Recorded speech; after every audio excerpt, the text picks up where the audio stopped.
너 우리 경기도의 경기라는 이름이 내년이면 무려 1000년이 되는 거 알아? 1000년? 1000년이라고 하니 왠지 환상 속의 도시 같다. 1000년의 해를 맞이해서 경기도에서는 투어를 다니며 우리 도민들의 의견을 모으고 있대. 모아서 뭐하게? 우리의 의견을 모아 정책이 되게 한다는 거지. 단순히 1000년이 된 환상 속의 도시가 아니야. 우리의 상상이 현실로 구현되는 곳이야. 대한민국의 심장 경기도. 고려시대부터 불린 경기라는 이름은 어느새 1000년이 되었습니다. 1000년 동안 대한민국의 심장으로 뛰어온 만큼 경기도민의 목소리를 모아 미래 비전을 만들어가겠습니다. 이 캠페인은 경기도와 경기문화재단이 함께합니다. 네, 사운드 오브 뉴스 시간입니다. 김민아 기자 어서 오세요. 안녕하세요. 오늘 들어볼 소리요? 어제 JTBC에서 신년 토론회가 방송이 됐는데요.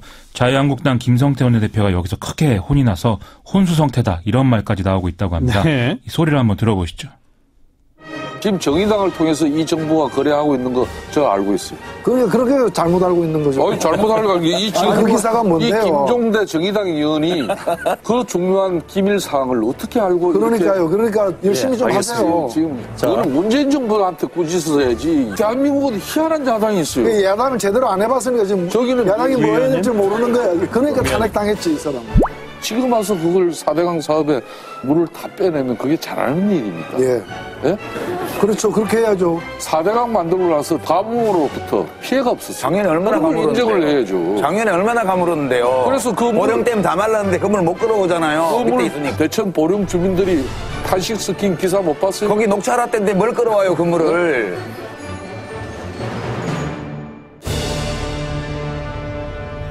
토론에서 아주 수세에 몰렸다는 거죠? 그렇습니다. 다들 흥분해서 막말을 하고 있는데요. 예. CBS에서 했으면 좀 차분하게 진행이 됐을 것 같은데 어쨌든 노회찬 원내대표하고 유시민 씨는 다 정의당 소속이고 박형준 교수의 경우에는 당적 여부는 지금 제가 모르겠지만 어쨌든 이명박 정권의 관계자 아니겠습니까? 네. 그래서 좀 자유한국당 인사다 이렇게 봐야 될 것 같은데 당으로만 보면 어쨌든 정의당과 자유한국당 간의 토론 뭐 이랬던 셈인 거죠. 예. 정의당은 좀 정권이나 이런 점에서 이제 부담이 없는 것이고 자유한국당은 이전 정권 탄핵에 부담을 지고 토론을 한 셈이니까 뭐 정의당은 야당이 아닌 것 같다. 이런 이 김성태 원내대표의 반응까지 나온 게 아닌가 싶습니다. 근데 좀 아까 우리가 들어봤습니다만은 그 아랍에미레이트 문제 말하다가 이제 그런 얘기가 나왔고 정의당 김종대 의원까지 거론됐잖아요. 그렇습니다. 오늘 또 새로운 얘기 했죠?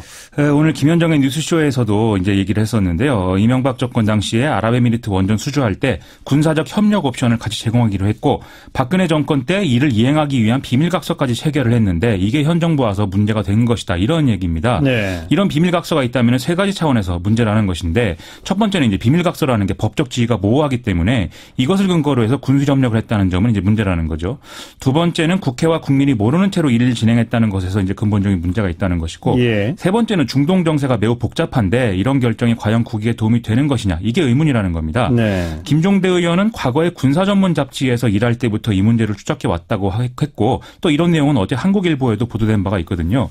그런데 김성태 원내대표는 마치 청와대가 정의당의 정보를 흘려서 김종대 의원 등이 정부 대신 싸우고 있다 이런 식으로 표현을 하는 바람에 노회찬 원내대표의 반발을 산 그런 것이었죠. 그리고 또 그 아크 부대 철수 계획이 있었다는 보도도 있었죠.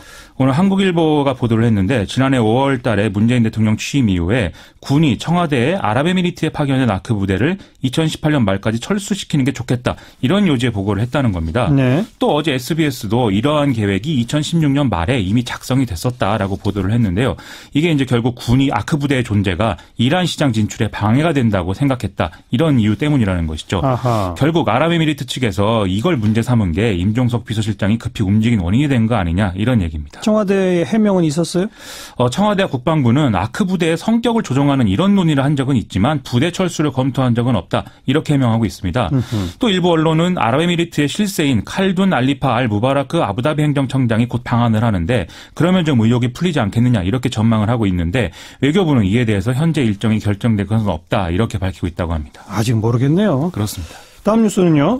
문재인 대통령이 오늘 새해 첫 현장 방문 일정으로 경남 거제시 대우조선해양 옥포조선소를 찾아서 쇠빙 LNG 선박 수주 현황 등을 보고받았습니다. 대우조선해양 측은 시베리아 최북단의 야말반도 인근을 개발하는 야말 프로젝트에 투입될 쇠빙선 15척을 모두 수주했다. 이렇게 소개를 했고요. 앞으로 이 LNG 이제 그 쇠빙선들이 여러 가지가 필요하기 때문에 우리가 추가 수주할 가능성이 크다. 이렇게 또 강조를 했습니다. 예. 문재인 대통령은 쇠빙 LNG 운반선인 야말 5호에 실제로 올라서 들어서 백고동을 울리는 손잡이를 잡아당기기도 했는데요. 그렇게 이제 하면서 조선업은 대한민국의 효자 산업이고 IMF 위기도 이겨내겠다 이런 덕담을 하기도 했습니다. 조선업종이 어렵잖아요. 그렇습니다. 대통령의 방문이 좀 희망적인 메시지가 될 수 있겠네요. 문재인 대통령이 이 자리에서 또 조선업 혁신 성장 방안을 1사분기 중에 마련해서 이행하겠다 이렇게도 얘기를 했는데요. 구체적으로는 LNG 연료선이나 운반선 등의 친환경 고부가 가치 선박 수요를 중심으로 해서 이 조선소들이 일감을 확보할 수 있도록 모든 지원을 하겠다라는 내용입니다. 또 앞으로 에너지 전환 정책에 따라서 대규모 해상 풍력 단지를 조성할 계획인데 이것도 조선업계에는 해양 플랜트 수요 창출로 이어져서 도움이 될 것이다 이렇게 강조를 했는데요.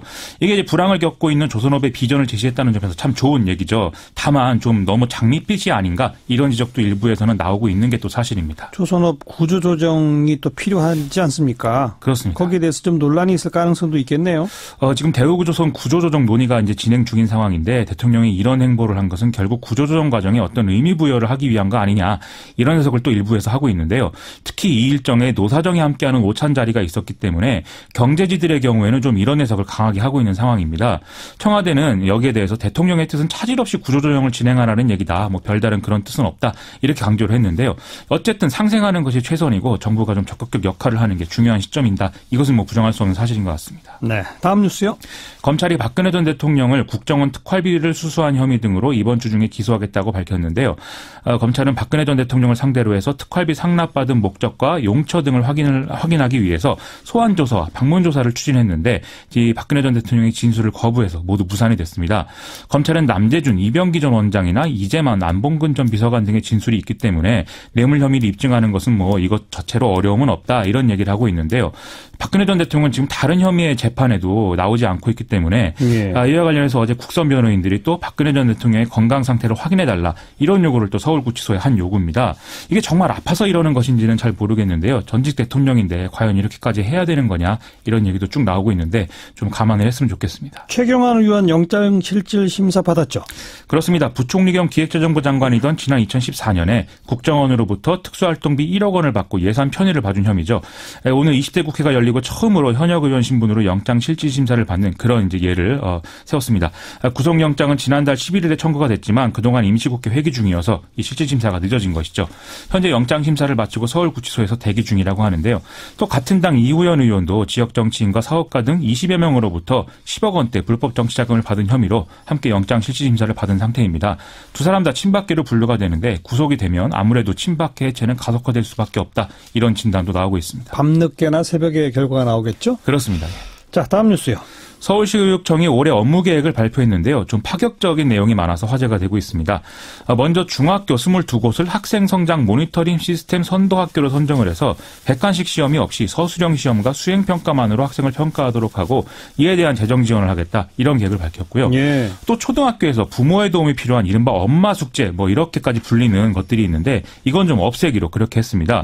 또 초등학교 1, 2학년을 대상으로 숙제 없는 학교 이런 것들도 운영을 하고요.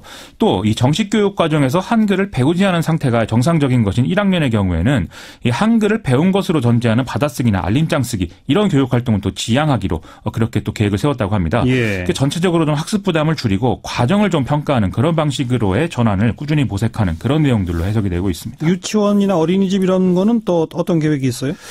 올해 서울 지역에 공립 유치원을 26곳을 새로 만들고 병설 유치원 9곳의 경우에는 정원을 늘린다 이런 계획을 지금 내놓고 있고요. 또 학부모의 부담을 줄일 수 있도록 재정을 지원하는 공영형 유치원, 더불어 키움 유치원을 확대한다고 했습니다. 서울시 교육청은 지난해 더불어 키움 유치원 2곳을 운영을 했었는데 올해 2곳을 또 추가 선정한다 이런 계획이고요. 아울러서 최근에 뭐 초등학교 유휴교실 활용 문제를 놓고도 논쟁이 여러모로 벌어진 바 있는데 이것에 대해서는 병설 유치원 확대가 기본 방향이다라는 점을 좀 분명했습니다. 이것과 관련해서는 학교들이 일선에서 좀 소극적이어서 어려움이 있는 상황이라 좀 유휴교실에 대한 전면적 재조사를 통해서 지금 부족한 유치원 수요를 맞춰보겠다 이런 계획을 또 내놨습니다. 또 어떤 게 있습니까? 1수업 2교사제 이것도 상당히 화제가 된 그런 정책이었는데요. 지금 20개 학교에서 시범 사업을 진행하기로 했는데 오늘 3월부터 시행 준비 중이고 초등학교 2학년 수업을 기본으로 진행을 한다고 합니다. 또 자사고를 어떻게 할 것이냐 이것에 대해서는 완전 추첨제를 검토한다 이런 방안이 나와 있는데 일단 3월 30일까지 전형 방침을 발표할 예정이라고는 하는데요. 동시 전형과 선지원 후 추첨제를 결합하는 방안을 교육부에 건의한 상태고 이건 좀 협의를 해야 된다고 합니다. 특수학교 용지 확보 이런 내용도 이제 계속 이제 논란이 논란이 됐었는데 강남, 강서, 중랑구의 학교 신설을 추진하고 있고 강남, 강서의 경우에는 내년 3월 개교 예정 이 상황이 됐는데 중랑은 지금 부지 매입 단계 전이라고 하거든요. 용지 확보가 쉽지 않은 상황이라고 합니다. 네. 다음 뉴스요? 오늘 오후 3시 10분쯤에 서울 마포구 지하철 2호선 홍대 입구역 인근 상가 신축 공사장에서 화재가 발생했습니다. 소방관 80여 명과 소방차 24대가 동원돼서 진화 작업에 투입이 됐고요. 현재는 불길이 잡힌 상태입니다. 다행히 인명피해는 없다고 하고요. 이게 연기가 크게 나서 먼 곳에서도 보일 정도여서 사람들이 많이 놀랐다는 거죠. 저도 봤습니다. 그렇습니다. 예. 그래서 이제 소셜미디어에 사진이 막 올라오고요. 실시간 검색어 1위가 홍대 화재가 되는 그런 내용이었습니다. 왜 불이 났어요? 소방당국은 작업자들이 기존 건물 철거하면서 산소 용접을 하는 중에 발생한 불꽃이 건물 천장에 보온재로 옮겨 붙어서 화재가 발생했다. 이렇게 추정하고 있는데요.